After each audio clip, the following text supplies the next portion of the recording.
Heyo everyone, this is Globku from Magical Noob reviewing Paws. I've played both Shelter games. I really enjoyed the first one where you played as a badger and protected your cubs from all kinds of dangers. Shelter 2 made you play as a lynx, which is way cooler than a badger, and made the game open world but very little happens in it. And it became a dull experience for me since all you did most of the time was hunt and feed your cubs. In Paws you don't play as a mother who feeds the cubs, you play as the cubs themselves. Or as a single cub I should say. Meaning you don't have to hunt all the time, which is a good thing. Also structurally, it's a lot more similar to the first Shelter, where it is a linear game, not open world, which once again is a good thing in my book, because while the openness of Shelter 2 might sound appealing, there simply wasn't enough happening, and I can tell you that a lot of stuff happens in Paws. There isn't a dull moment. Gameplay wise it's very similar to Shelter 2, but since you're not playing as an adult lynx, you can't run as fast or jump as high, but the principle is the same. Use your senses to locate prey, sneak until you get close, and run to earn your meal. Because it is a more linear game, it allows for some platforming sections, which I wasn't really a fan of. The lynx controls well when running in a plane or sneaking up on enemies, but I don't think the controls were really made for this kind of platforming. It also has some minor puzzle elements this time around, with your friend Bear, who you find somewhere along your playthrough. Don't even act like this is a spoiler, they've shown the bear in the trailers. You can hop on top of the bear's back, which allows you to reach higher places, and the bear is also the only one who can destroy these bushes. And that's where we start to see this game's problems. Your friend isn't too bright and will sometimes get stuck in objects around the world, meaning you have to go back and somehow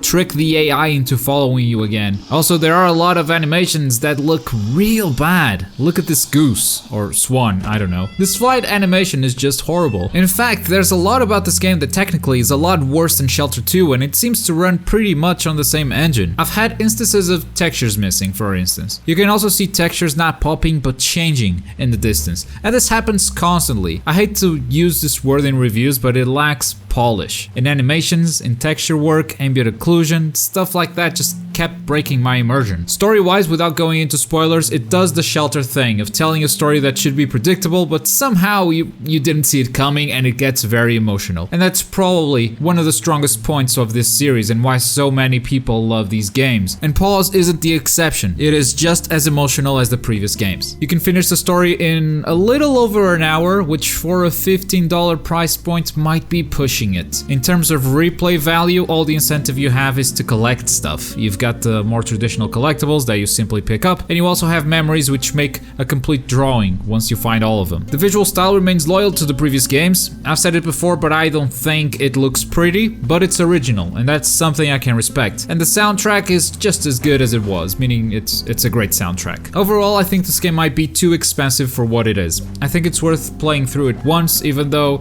you might have to fight some clunky AI and look past some technical jank, because the story still delivers that emotional blow that we've come to expect from the Shelter games. But that alone isn't worth the $15 in my opinion. Using our ranking system, I rate this game a D.